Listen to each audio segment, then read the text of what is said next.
Muy buenos días a los radioescuchas que nos sintonizan en las frecuencias de Telemetro Radio, a quienes nos ven por streaming a través de Metcongo, así como en RPC Televisión, en señal de televisión digital terrestre, y a quienes nos siguen en la plataforma de Telemetro Cuarto Poder en YouTube.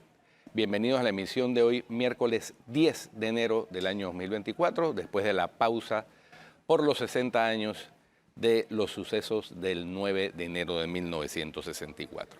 En materia internacional, lo más importante tiene que ver, como es natural, con los sucesos que se están produciendo en la República del Ecuador. El presidente de Ecuador, Daniel Noboa, reconoció ayer martes la existencia de un conflicto armado interno y ordenó a las Fuerzas Armadas ejecutar acciones militares que deberán desarrollarse bajo el derecho internacional humanitario y respetando los derechos humanos.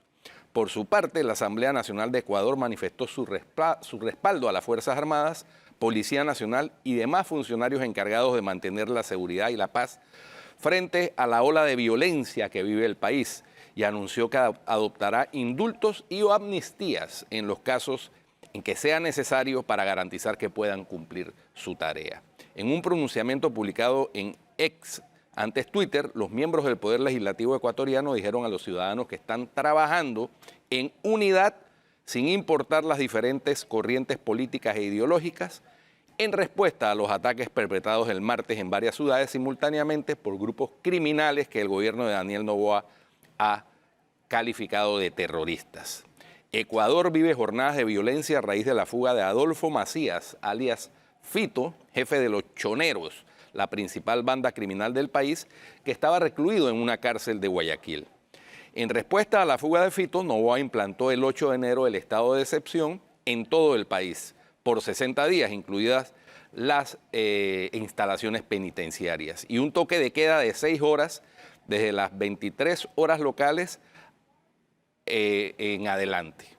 Un día después escapó Fabricio Colón Pico, uno de los capos de Los Lobos, otra banda, detenido el 5 de enero por secuestro y su presunta responsabilidad en un plan para asesinar a la fiscal general del Ecuador.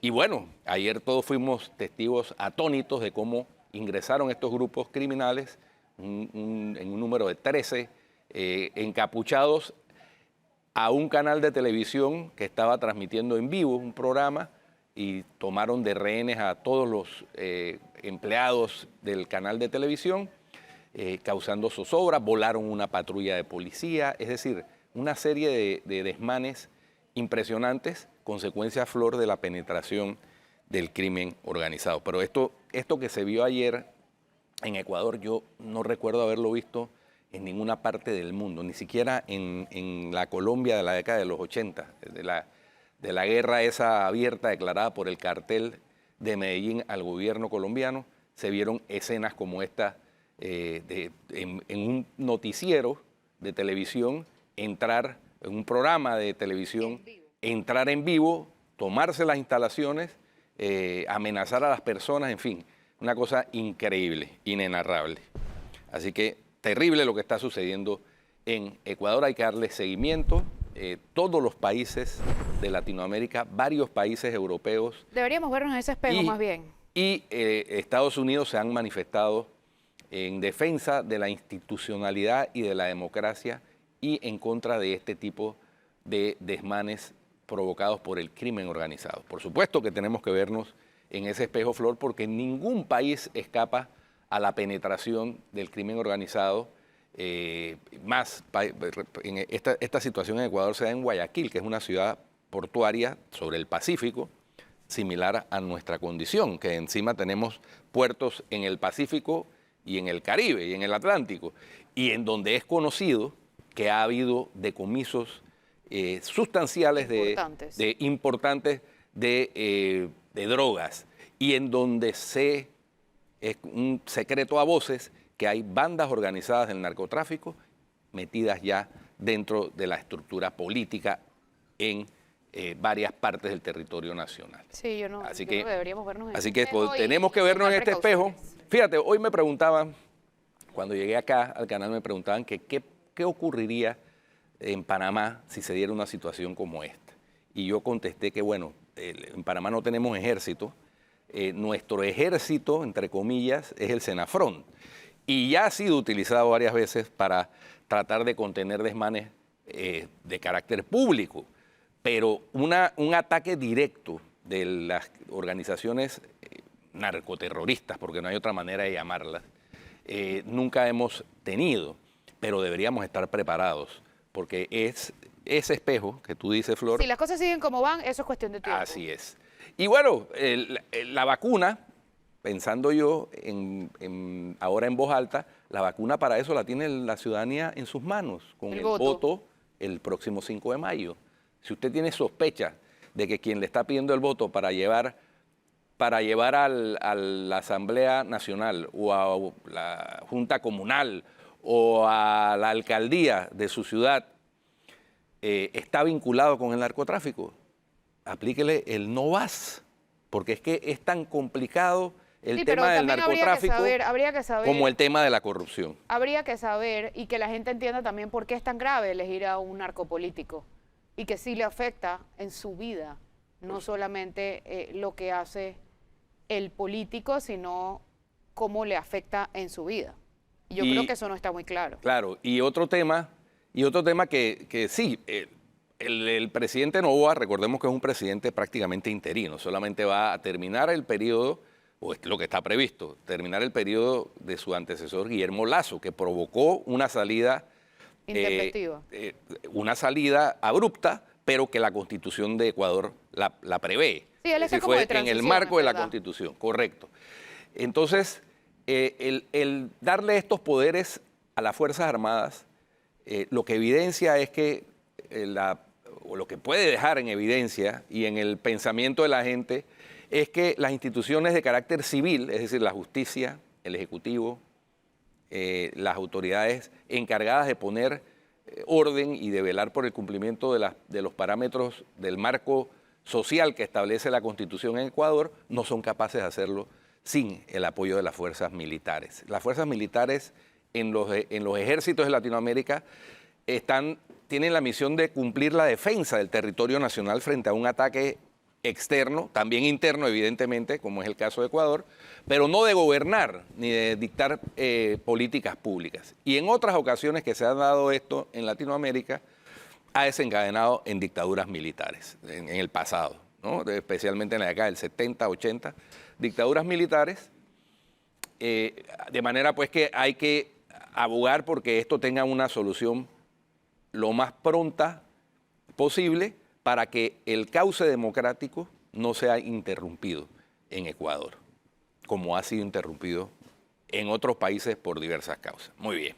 Y a propósito del cauce democrático, Flor, el Congreso de El Salvador, de amplia mayoría oficialista, aprobó la noche de ayer martes extender por 22ª ocasión un régimen de excepción que suspende garantías constitucionales por un periodo de 30 días y que marcará la celebración de las elecciones presidenciales y legislativas del próximo 4 de febrero. Son más de 5.5 millones de ciudadanos los convocados a participar en los comicios, en lo que el presidente Nayib Bukele buscará su polémica reelección inmediata, aceptada por el Congreso a pesar de señalamientos de inconstitucionalidad que él mismo Bukele sostuvo en el pasado. La nueva extensión entrará en vigencia el 12 de enero, previa a su publicación en el Diario Oficial, y sus efectos durarán hasta el próximo 10 de febrero. Muy bien. Y por último, Flor, recuerdas que habíamos hablado aquí del atentado al líder político surcoreano Lee Jae-myung, que fue apuñalado en el cuello por un hombre que se hizo pasar por un seguidor. Pues bien, salió del hospital y en las primeras declaraciones reclamó terminar con las políticas beligerantes en Corea del Sur. El presidente del Partido Democrático estaba rodeado por periodistas en la ciudad meridional de Busan el 2 de enero cuando un hombre se abrió paso entre la multitud, lo embistió y lo apuñaló en el lado izquierdo del cuello, causándole una herida en la vena yugular. Realmente espero que este incidente que nos pescó a todos por sorpresa sirva para poner fin a la política de odio y confrontación y restaurar una política decente en la que nos respetemos los unos a los otros y podamos coexistir, dijo Lee, micrófono en mano y luciendo un vendaje en la parte izquierda del cuello en el exterior del hospital de la Universidad Nacional del Seúl, donde había estado recuperándose durante los últimos 8 días, Flor. Así anda el mundo. Así es. El tema nacional que está dando de qué hablar es el tema de la falta de controles de la minera, de los riesgos ambientales, de las multas impuestas y no impuestas, pagadas y no pagadas de la mina. Hay una enorme contradicción entre lo que ha dicho el ministro Milcíades Concepción y lo que ha dicho la minera. La minera dice que ellos no deben un centavo, que ellos están al día con todas sus obligaciones y compromisos con el Estado panameño. Y el ministro Milcíades Concepción dice que hay una deuda de 12 millones de dólares en daños ambientales. El tema es, primero, hay varias multas que nunca se han puesto, que los procesos están andando simplemente. De hecho, hay más de 10 casos andando. Pero ninguno de los dos prueba lo que dice. Si la mina pagó, ¿por qué no muestra los recibos de lo que pagó? Si el gobierno dice que no lo recibió, ¿dónde está una certificación con el MEP de que esa plata no entró al Tesoro? Entonces, eso por un lado. Por otro lado, la Procuraduría de la Administración le recomendó al ministro Milcíades Concepción el cobro coactivo a la minera. Lo recomendó en el 2019. Ya pasaron 4 años y pico y todavía eso no ha sido cobrado. Tampoco hay una explicación de por qué no ha sido cobrado.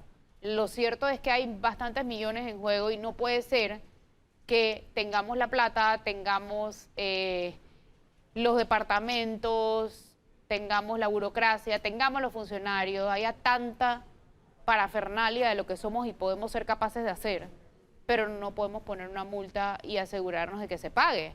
Porque así como estamos viendo el de la mina, hay otros miles de casos de multas impuestas en otros temas y por otras instituciones. Entonces, al final, pones multa y no se paga. ¿Para qué se puso la multa? Un Estado incapaz de gestionar ese tipo de cosas, o por lo menos eso es lo que denota esta controversia que hay, que ha salido a la luz pública, y que, como dice Flor, ojalá el ministerio, que es quien al fin de cuentas es la entidad encargada, el Ministerio de Ambiente, de hacer efectivo el cobro de esas multas, pueda evidenciar con pruebas que no las ha recibido. Y no quede solamente la palabra del ministro contra la palabra de la minera. Ahora imaginémonos que el contrato hubiera sido declarado constitucional y fuera el Estado el que tendría que supervisar o seguir supervisando la operación de esa mina, cuando no hay registro siquiera de que la mina hubiera sido fiscalizada, auditada, supervisada en 2 años. O sea, la última supervisión se hizo en agosto del 2021. ¿Qué pasó en el 2022 y en el 2023? ¿Por qué no hay registros de ninguna sola inspección, supervisión, auditoría, fiscalización?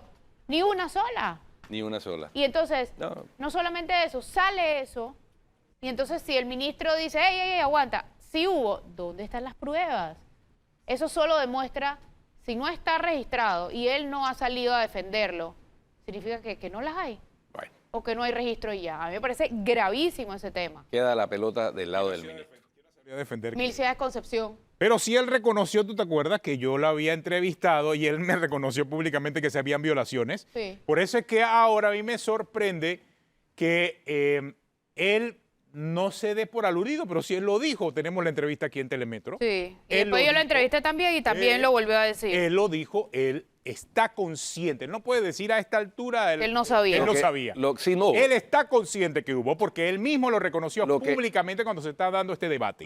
O sea, no hay duda que ha habido incumplimientos, están documentados muchos de los incumplimientos del año 2012 para acá. El tema es que en los últimos 2 años no ha habido supervisión y ahora hay una discusión de unos 12 millones de dólares que eran de compensación ambiental para unos parques ecológicos, que dice el ministro que no los ha recibido y la mina dice que sí ha cumplido. Pero nadie prueba lo que dice. Ni siquiera sabemos el tamaño de las tinas de relave, porque hay un mapa satelital que ni siquiera sabemos de cuándo es. Esto no puede quedar ¿Qué es eso? al garete de la declaración del ministro versus la declaración de la mina. Tiene que haber documentación que pruebe esto. No, esto es como si fuera tierra de nadie. Es que es un tema técnico. Es que no estamos hablando de algo político. Técnico esto ilegal. Es un tema técnico. Ilegal. Es un tema técnico. La fiscalización por parte del Ministerio de Ambiente es un tema técnico.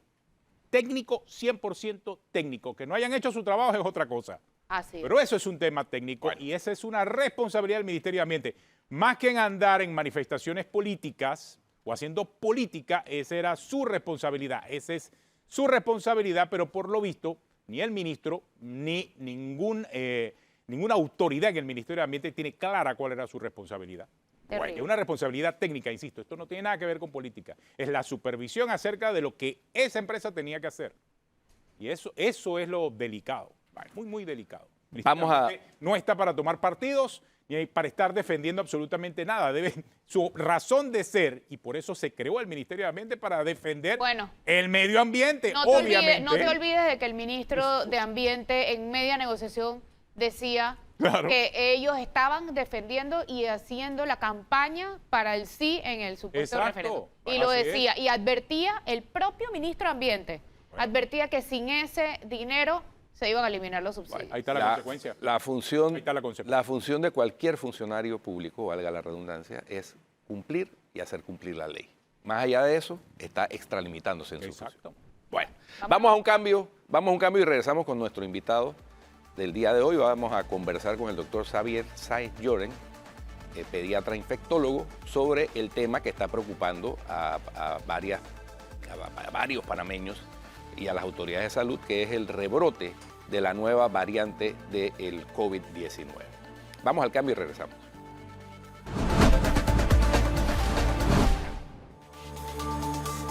Bienvenido, doctor Xavier Sáenz Lloren. Feliz año. Estamos a 10 de enero, pero todavía es tiempo. Todo el mes de enero es a los invitados que llegan. Por primera vez en el año se le dice feliz año. Sí. Cuestión de cortesía elemental. Penny tip, para que sepas. Así es. Hemos invitado al doctor porque ha habido un rebrote a nivel mundial, además, de una nueva variante de Omicron, entiendo que es, de un nuevo linaje y que ha sido bautizada como la pirola, ¿no? Curioso apodo. La piroba. Pero que tiene una serie de connotaciones bien extrañas. Por ejemplo, hay gente que se contagia sin darse cuenta que se contagió. ¿no? Como en todas, ¿no? No, porque por lo general los síntomas al principio eran notorios en las personas que se contagiaban. Ahora hay síntomas, o sea, son asintomáticos los contagios, básicamente. Bienvenido, doctor. Debemos estar acostumbrándonos a que siempre va a haber todos los años rebrotes. Y eso lo vemos con la influenza. Claro. O sea que ya no debe causar alarma de que haya una nueva variante, porque en influenza, en gripe, todos los años hay nuevas variantes. Y no lo publicitamos y nadie, no se causa pánico con eso, ¿no? Y en el COVID va a ser igual que la gripe. Entonces, hemos tenido a lo largo de la pandemia básicamente dos periodos en que hay brotes, a mediados de año y después a finales, en diciembre, enero, el segundo brote. Hemos tenido bastante consistencia en eso. Y uno puede más o menos predecirlo. Cuando empieza a haber aumento de casos en Europa o en Estados Unidos, 2 a 3 semanas después nosotros vamos a experimentar lo mismo, ¿no? Es un fenómeno mundial. Así que ya debemos estar acostumbrados a eso. Pero lo que tú dices es cierto. De alguna manera, el virus, para sobrevivir, lo que le interesa es transmitirse, no matar a la persona. Entonces ahora estamos viendo enfermedad de COVID mucho más leve que la que veíamos en el 2020 y 2021, es otra cosa, ¿no? Aparte de que gran parte de la población ya tiene inmunidad, ya sea inmunidad por las vacunas o inmunidad porque le ha dado la infección anterior. ¿Cuánto duraba esa inmunidad? Por ambas, lo que le llamamos inmunidad híbrida, ¿no? Y esa inmunidad usualmente para prevenir una infección es transitoria, es de meses, pero para prevenir una enfermedad grave puede ser 1 año o 2 años. Entonces, en la medida en que nosotros tengamos un buen esquema de vacunación, la enfermedad, estamos bastante bien protegidos y el COVID, si nos da, tiende a ser o asintomático o leve. Y por eso a lo mejor nadie sabe realmente si le dio o no le dio porque hay Es que a veces se refleja como una gripe, ¿no? Y a veces, parece una gripe, un poquito más fuerte quizás, pero si estás vacunado te protege muy bien. Claro, y a veces incluso más leve que la gripe. A veces simplemente como si fuera una congestión nasal, un resfriado y algo de dolor de cabeza o algo de fatiga y pasa desapercibida. La gente no se hace las pruebas o se la hace casera y el ministerio no tiene esa información. Entonces, esa es otra cosa, o sea, las pruebas caseras en sus inicios no eran permitidas, no eran vendidas en las farmacias porque no había permiso de que las trajera la gente para venderlas. Hoy día sigue siendo igual. Después de 3 años todavía las pruebas caseras no son concebibles en cualquier farmacia, así como que voy y compro una Tylenol. No en cualquier farmacia, pero sí se consiguen en farmacias, ¿no? En algunas. Sí, pero tampoco es que son abiertamente las tienes en over the counter. Pero tienen que haber sido aprobadas por el Gorgas, ¿no? Para poder usarse, ¿no? Pero son pruebas realmente que no son baratas, ¿no? Entonces no cualquiera puede buscar hacerse la prueba. Pero es más barato que hisoparse en un laboratorio. Claro, es mucho más barato, pero si tú no tienes la confirmación por un laboratorio, si por ejemplo eres una persona de riesgo y necesitas ir a recibir un tratamiento como el Paxlovid, por ejemplo, tú necesitas una certificación por un laboratorio, ¿no? Y eso agrega un poco de burocracia y de traba a la hora de poder acceder a tratamientos eficaces, ¿no? Porque yo he dicho constantemente en estas últimas semanas que ya nadie tiene por qué morir de COVID. Si uno tiene un buen esquema de vacunación y eres una persona de riesgo, pero tienes acceso a tratamiento antiviral, que lo hay y eficaz, no tienes realmente por qué morir, ¿no? Pero el tratamiento debe ser dado tempranamente y en los primeros 5 días de enfermedad. Y para eso tienes que identificar que puedes tener COVID, hacerte la prueba, buscar una receta, y entonces eso ya lleva tiempo. empieza a agregar tiempo para... Bueno, y por lo que nos está explicando, independientemente si ya se tenga el esquema completo de vacunación, creo que se está anunciando que llega una nueva dosis actualizada de la vacuna contra el COVID a finales de enero, nos dijo esta mañana la jefa de epidemiología del MINSA. Así que sí es necesario, a finales de enero. Así que sí sería importante que se sigan vacunando. O sea, ya no serían 2 dosis, 3 dosis, ya sería como la 4ª dosis. Me parece que muchas personas estarían colocándose. Bueno, si llega ahora, ¿es mejor esperar a vacunarse en febrero o vacunarse ya con la que hay?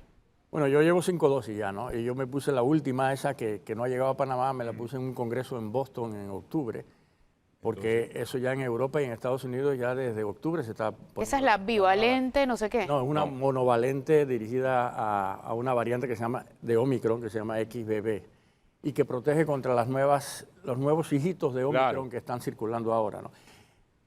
Desafortunadamente a Panamá está llegando un poco tarde, porque ya hay mucha gente infectada, ¿no? Debió llegar antes, pero es entendible porque todos los países están en lista de espera, la empresa no tiene tanta vacuna como para distribuir rápidamente, entonces yo sé que se están haciendo las negociaciones desde hace tiempo, ya desde diciembre, pero no se ha podido conseguir, ¿no?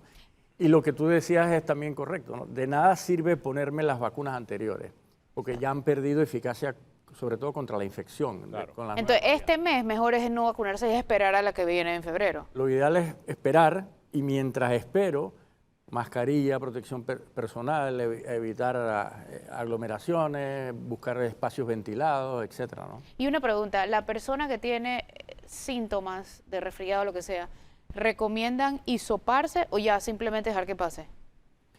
Yo diría que la persona de riesgo sí es importante que se hisope y que sepa si tiene COVID o no, porque esa persona de riesgo tiene tratamiento. El joven o el niño mayor, que usualmente la enfermedad tiende a ser bastante leve, no es necesario realmente que se llegue a hisopar, ¿no? ¿Y tratamiento? A menos que esa persona joven viva con familiares de mucho riesgo. Entonces, si uno quiere evitar que los de mucho riesgo se contagien, entonces también es bueno saber si el joven también tiene la infección. Y en cuanto al tratamiento, teniendo los síntomas sin saber si es o sabiendo que es COVID, ¿qué tratamiento hay que aplicarse o cuál sería malo aplicarse? O sea, por ejemplo, hay gente que dice, me meto una vez antibiótico o me tomo uno de esos jarabes de la tos y no sé qué. ¿Eso ayuda, no ayuda o da igual? Bueno, primero que no es bueno automedicarse, ¿no? Ahora, si uno tiene algunos síntomas, los tratamientos esos que uno compra en la farmacia, esos son para tratamiento paliativo, para aliviar síntomas. Si yo tengo congestión nasal, mucho moco, un antihistamínico. Si yo tengo tos, pues un antitusivo. Si yo tengo fiebre, pues acetaminofén. Eso no hace daño, pero ya irse a antibióticos o irse a medicamentos que nunca se probaron útiles y que incluso pueden ser deletéreos, ya eso sí puede ser peligroso. Oye, a propósito, en enero, ahora en el 4 de enero, la Deutsche Welle publicó una nota en donde da cuenta de que al menos 17.000 personas murieron en 6 países por haber sido tratados con hidroxicloroquina. Así es. Y se me olvidaba la hidroxicloroquina. Hidroxicloroquina, que aquí estaba en el paquete que mandaba el Sí, Ministerio claro. de Salud. Oye, todavía el propio manda. ministro salió anunciándola. Ivermectina e hidroxicloroquina. Oye, se me olvidaba ese Eso afortunadamente episodio. fue eliminado, ¿no? Pero nosotros desde un principio decíamos, si no hay evidencia de que el tratamiento es útil, mejor no darlo. En medicina hay una máxima que es primero no hacer daño, ¿no? Claro. Todos los medicamentos tienen efectos tóxicos. De hecho, la hidroxicloroquina se sabe que puede ser cardiotóxico. Y si uno tiene COVID, que también afecta el corazón, el virus, entonces se puede dar una combinación letal, ¿no? Y de hecho, este estudio que acaba de salir publicado es de 6 países solamente. 17.000 muertes adicionales, básicamente por dar hidroxicloroquina, no por la infección por el COVID. Correcto. Si se hiciera este estudio en todos los países en donde se usó indiscriminadamente el fármaco, podríamos tener cifras realmente abismales, ¿no? Claro. Sí, porque la hidroxicloroquina se usa para tratar otro tipo de padecimientos, Imagínate, lupus, etcétera, en el caso y de- produce efectos secundarios en En algunos el caso casos. de Estados y- Unidos, que es parte de así ese es. estudio, casualmente, dice que ya se le administró a 551.471 personas y fallecieron 12.739 personas por el uso de la hidroxicloroquina, solo en Estados Unidos, en el marco de ese estudio. Increíble, ¿no? Increíble. Y Entonces- el nombre ese Pirola, ese es un nombre de un tuitero, en alusión a un asteroide que se llama Pirola. Entonces le puso como para alarmar, ¿no?, de que era una variante muy transmisible, pero no se ha visto que sea realmente más grave, sino básicamente que se propaga más rápidamente, ¿no? Pero esos son nombres realmente no científicos, ¿no? Sí. Ahora, doctor, como es natural, desafortunadamente, ahora que surge eventualmente la necesidad de seguir vacunando, como pasa con todas las enfermedades que son ya endémicas, ¿no? Que hay que cada cierto tiempo vacunar a la población y hay jornadas de vacunación y en eso Panamá es uno de los países líderes, ha sido uno de los países líderes en Latinoamérica. Surgen los conspiracionistas, los antivacunas e incluso los conspiracionistas políticos, porque por ahí he visto comentarios de que lo que quieren es encerrarnos para hacer el fraude en las elecciones, ¿no? Hasta ese nivel se está llegando. Pero ya hay moviéndose los antivacunas, conocidos, reconocidos, diciendo que no, que es que eso lo que quieren es controlarnos, que no se trata de salud, sino de control, etcétera, etcétera, etcétera. ¿Su opinión? Bueno, ellos reciclan los disparates. Cuando se les demuestra que estaban equivocados, entonces vuelven con algún otro o lo manipulan y lo tergiversan y nuevamente otro disparate, ¿no? Y de hecho, incluso ha sido muy criticado el director general de salud de Florida, el doctor Ladapo, que es de uno de los puestos de DeSantis, en que él ha ido en contra de la vacunación y Florida es uno de los lugares con menos cobertura de vacunación en adultos mayores y con más mortalidad, ¿no?, por ende. Y ha sido criticado por básicamente todas las instituciones científicas de que está dando información falsa y que es peligrosa, ¿no? El problema de meter la política en la ciencia es ese, ¿no?, de que se tergiversa la información y la gente se cree que por las elecciones o por lo que sea se están haciendo diferentes estrategias, ¿no? Lo que habría que meter es la ciencia en la política. Sí, pero independiente, exacto, que no tenga vinculación política, pero sí que las políticas sanitarias o las políticas del país sean basadas en evidencia, sean basadas en ciencia. Ok, ya sabemos la evolución del virus en el tiempo. ¿Cuál es la predicción futura? La predicción futura es que vamos a tener COVID todos los años. Es otro virus respiratorio más, como el de la influenza, como el virus respiratorio sincicial, como otros. Lo vamos a ver siempre, usualmente en las estaciones lluviosas de nuestro país, quizás respetando entre enero y mayo, en que hay estación seca, en que no hay tanta humedad. Así que, y lo más seguro es que va a haber una vacunación anual como la gripe. Todos los años las personas, sobre todo de riesgo, deberían vacunarse. Y el que no es de riesgo y que no quiere pasar una semana enfermo, también pudiera... Ahora que me habla de las vacunas de la gripe, ¿cómo se hace? O sea, hay que ponerse la vacuna del COVID, de la gripe, de la influenza. de toda cosa. La gripe después es de influenza. cierta edad del neumococo también, tengo entendido, ¿no? Influenza y gripe es lo mismo, ¿no? Ajá, entonces, influenza gripe es una sola vacuna, pero también la del COVID. Claro. Pueden ir paralelas. Pero hay ya empresas que están tratando de que en una sola inyección Claro, vayan todas, porque yo tenga por lo menos 2 o 3 Sí, vamos a volver en un colador, oye. sí, imagínate la cantidad de vacunas que para hay que todos no los haya años. necesidad de tantas inyecciones. La de neumococo es importante, sobre todo en población de mucho riesgo, en adultos mayores, ¿no? ¿Ya tú te pones esa? Claro, sí, después de los 50 años. Después de los 50, yo me he puesto 2 de neumococo. Y aquí no se ha puesto pues todo, imagínate. Sí. Porque el neumococo es una bacteria, pero causa meningitis, causa neumonía. Claro, Claro, la neumococo tiene una duración mucho más amplia. más larga. 10 años, me parece, sí. Sí, exacto. Y el O sea que se ha neumococo... puesto todos. Bueno, a los 50 y a los 60. Oye, Flor, Sí, a mí mi mamá me enseñó a que cumpla con el esquema de vacunación. también Yo por eso soy vacuna. pro Mi abuelito vacuna, me contó. pro vacuna Te foriundo. contó. Oye, Y por eso estoy una saludable, pregunta, entre otras cosas. COVID prolongado, secuelas de la infección. Bueno, ese es un tema importante, es un tema de que se sabe que va a ser la próxima pandemia, ¿no? El COVID prolongado, o sea, el que tuvo COVID bien sintomático o que fue hospitalizado, tiene riesgo de meses o incluso años después de tener mayor vulnerabilidad a sufrir problemas, por ejemplo, de infarto de miocardio, de arritmia, de trastornos embólicos, de enfermedad renal. Y lo que se ha visto ahora en Estados Unidos y en otras partes del mundo es que mucha gente que le dio COVID ahora está muriendo tempranamente de alguna de esas secuelas del COVID, ¿no? Y también lo que se ha visto es que la persona que ha tenido al menos 3 vacunas o más tiene menor riesgo de desarrollar el COVID prolongado o las secuelas. Así que es otro beneficio más de la vacunación. Bueno, vamos al cambio y regresamos con nuestro invitado, el doctor Xavier Sáenz Llorens.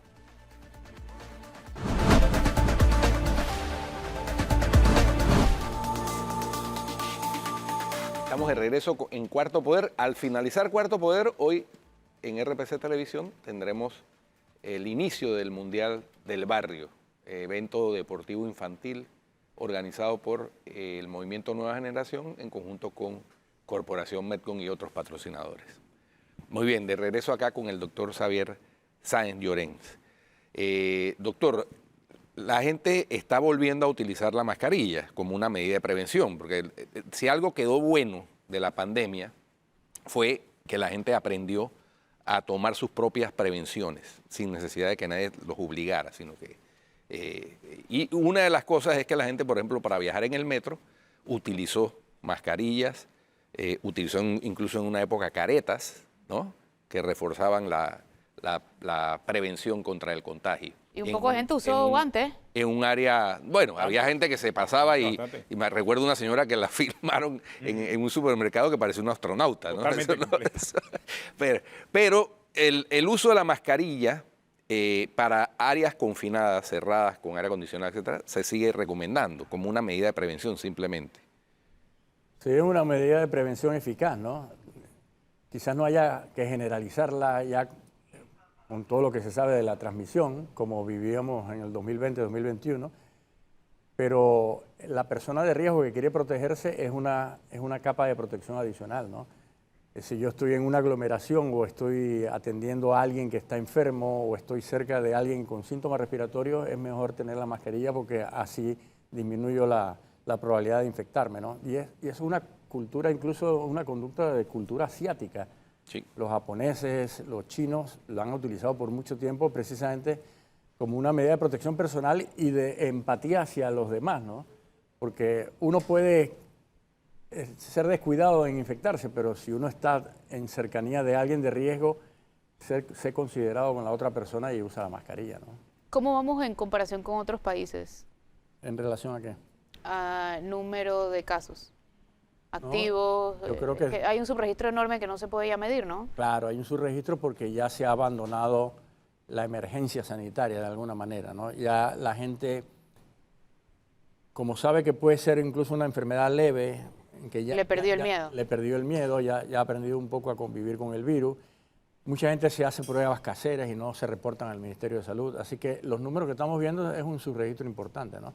Debemos estar viendo muchos más casos. Y el comportamiento es un comportamiento muy parecido a lo que se ve en otros países. O sea, ¿no? En otros países también ha habido el rebrote este, ¿no? Una pregunta, decíamos que cada año va a haber COVID entre enero y mayo, en la época lluviosa y tal, igual que la influenza. ¿Influenza empezó de la misma manera que empezó COVID? Bueno, claro, al principio, en 1918, realmente no tuvo estacionalidad el virus de la influenza, ¿no? Pero ya se ha adaptado, ya ha tenido un patrón endémico. Entonces ya uno puede saber, el ministerio puede saber cuándo circula influenza, que usualmente es en junio, julio, agosto. Después viene el virus respiratorio sincicial, ¿no? Lo que todavía no sabemos predecir es cuándo va a ocurrir los brotes de COVID, ¿no? porque todavía es una enfermedad relativamente nueva, ¿no? Hemos visto que en mayo hay un brote y después hacia finales de año hay otro brote. Pero ¿por qué se dan las enfermedades? O sea, ¿por qué empiezan las enfermedades? ¿O cómo empiezan las enfermedades? Si todo el mundo le va a dar influenza, se va a morir un poco de gente y cada año se va a morir menos gente, pero ya sabemos que más o menos da en tal fecha y tal fecha. O sea, ¿cómo? No sé si se explica, si se entiende la pregunta. O sea, ¿cómo empiezan las enfermedades? Bueno, los virus respiratorios, hablando específicamente... No en un laboratorio de China, ¿no? Estamos hablando bien. Los virus respiratorios, que son los tradicionales que causan brotes en nuestro país, en el mundo, básicamente ocurren más hacia la temporada lluviosa. ¿Por qué? Porque hay más humedad, el virus le gusta la humedad para establecerse en las vías nasales, y la gente cuando hay humedad o cuando hay frío tiende a estar más junta, entonces hay más contacto con otras personas, ¿no? Entonces por eso siempre se ha sabido que en invierno en el norte o en el sur, o en estación lluviosa en los trópicos, hay más infecciones respiratorias. Por ejemplo, entre enero y mayo casi uno ve muy pocos resfriados. ¿Por qué? Porque no hay humedad, porque la gente hay más viento, la gente no tiende a aglomerarse, entonces ahí disminuyen, ¿no? Y eso es una cosa bien tradicional. Oiga, doctor, ¿en qué quedaron esas denuncias que le presentaron los movimientos antivacunas? ¿Alguna prosperó? Que yo sepa, no. No, esperemos, ¿no? Esperemos que ninguna prosperó. Sí, pero varios de nosotros tuvimos acusaciones serias, incluso de delito contra la humanidad, de homicidio contra la humanidad, ¿no? De genocidio.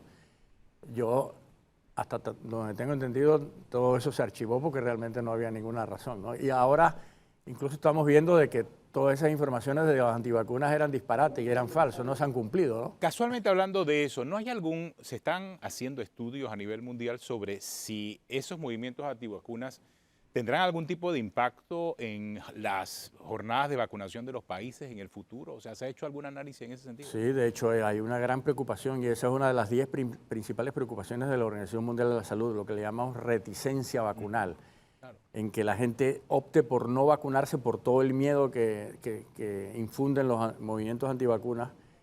Y ya hemos estado viendo, por ejemplo, brotes de sarampión o de difteria, que eran enfermedades que ya las teníamos controladas en el mundo, los estamos viendo en muchos países, ¿no? Entonces, por eso hay bastante preocupación en ese sentido de la Organización Mundial de la Salud, y la idea es que con mayor educación y incluso compromiso de los medios de comunicación para tratar de combatir esa reticencia y esos miedos, ¿no?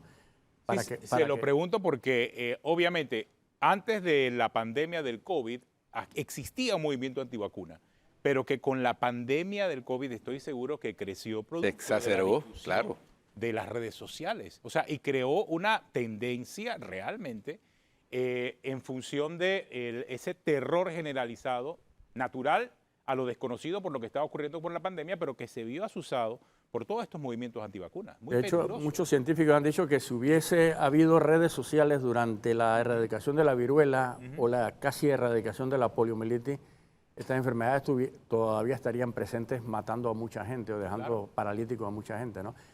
Entonces hay que hacer algo realmente con el tema de desinformación.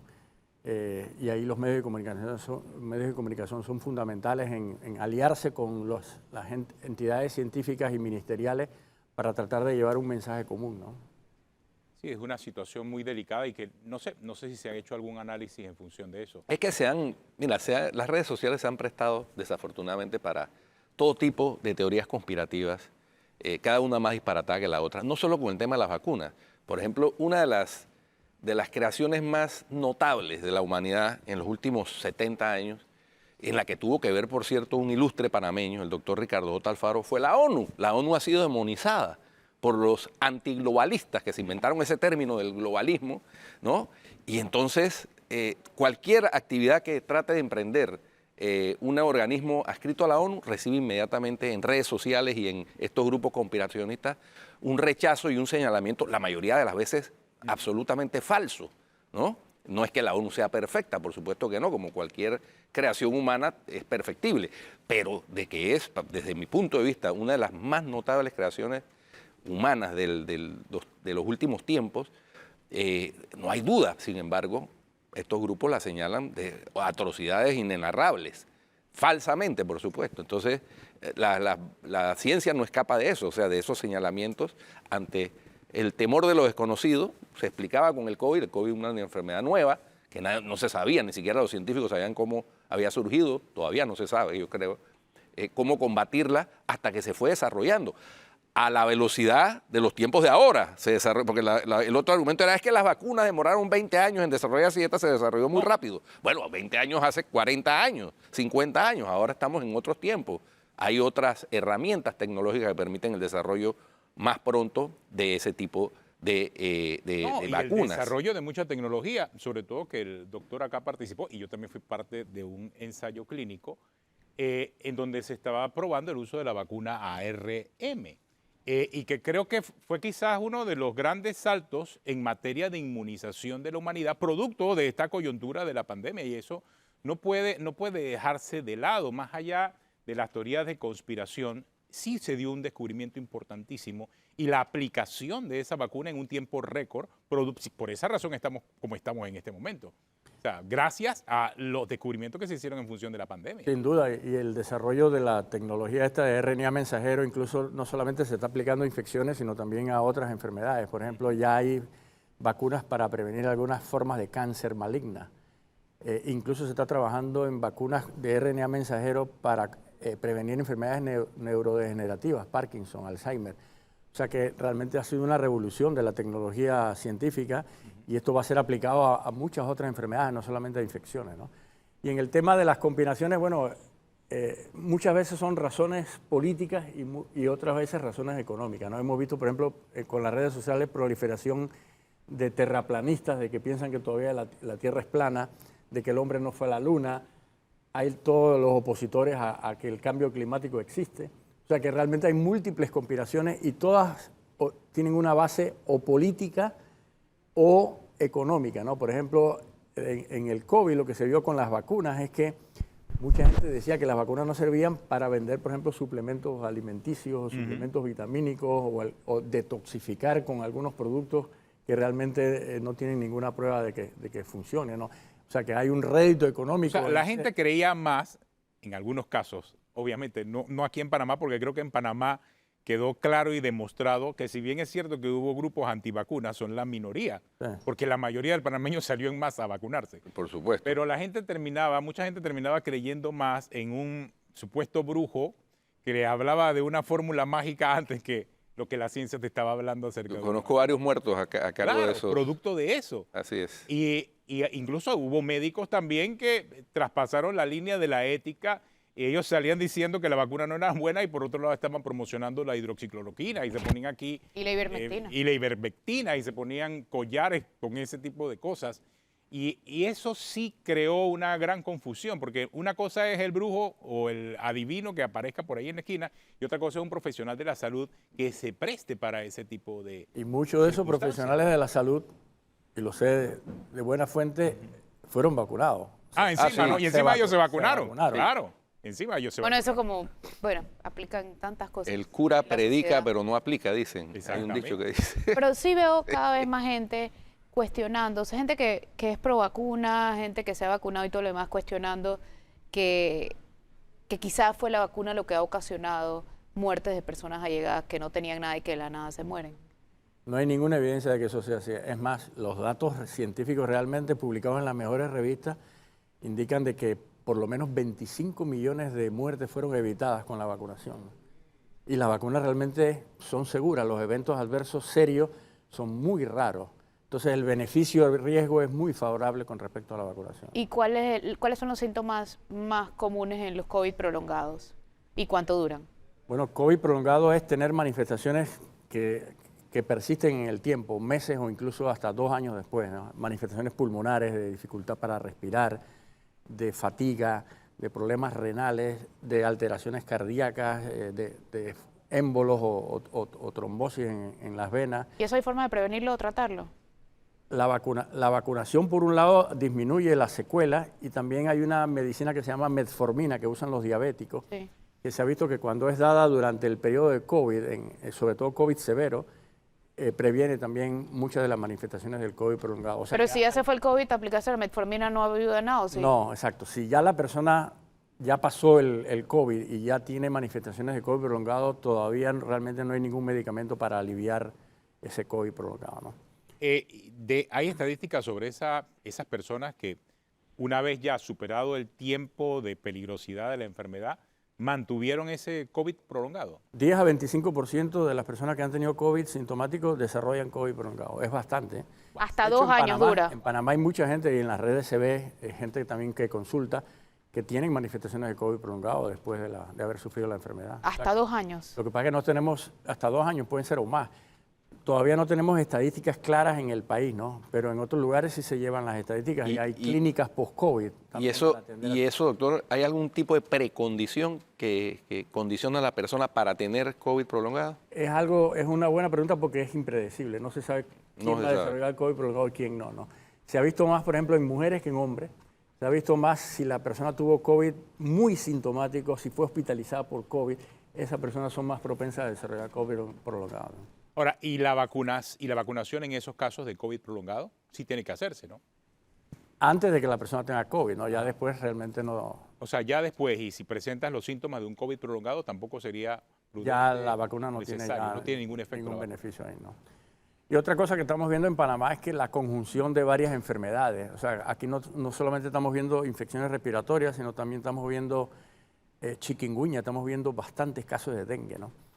Entonces hay toda una sindemia, o sea, una combinación de enfermedades en el marco de un contexto social, ¿no? De pobreza, de desnutrición. Esa es otra vacuna que también se está anunciando, por cierto, ya la de la influenza, la del COVID y también la del dengue. Sí, exacto, ya hay una vacuna de dengue que ha mostrado eficacia y que el país está esperando que el fondo rotatorio y la OPS más o menos definan su posición para poder adquirirla de forma rápida, ¿no? O sea que además del neumococo hay que ponerse la del dengue, hay que ponerse la de la influenza, hay que ponerse por ahora, pues, la del COVID. Ya sabes, Flor, todas las vacunas que tienes que ponerte. ¿Sí? Ahora, en el tema del dengue es importante los determinantes sociales. Fluyen y confluyen. Para que haya dengue, la gente no tiene que eliminar los criaderos, tiene que haber fumigación y tiene que haber disposición adecuada de la basura. Es ahí uno de nuestros talones de Aquiles. Y ahí es un problema serio. De hecho, Sí. en el Hospital del Niño en Santo Tomás, ahí en Avenida México, uno ve la cantidad de basura acumulada. Si esa basura acumulada está en los hospitales, imagínense en las comunidades. Oiga, por cierto, ¿cuándo van a terminar el Hospital del Niño? El nuevo, me refiero al nuevo Hospital del Niño. Se supone que a finales del 25 o en el 26 es la fecha probable. Ojalá que esté listo, ¿no? Bueno. Gracias, doctor, por acompañarnos, hombre. Esta charla Saben, señores, siempre aportando elementos importantes y científicos, sobre todo, para cumplir la labor que deben desarrollar los medios de comunicación social. De docencia responsable sobre temas en donde los expertos son los que tienen la última palabra. Muchas gracias, doctor, por su presencia. Bueno, se nos acabó el tiempo. Si usted sigue en Telemetro Radio, siga con los muchachos del brunch y en RPC Televisión ya lo anunciamos, el Mundial del Barrio. Hasta mañana. Chao.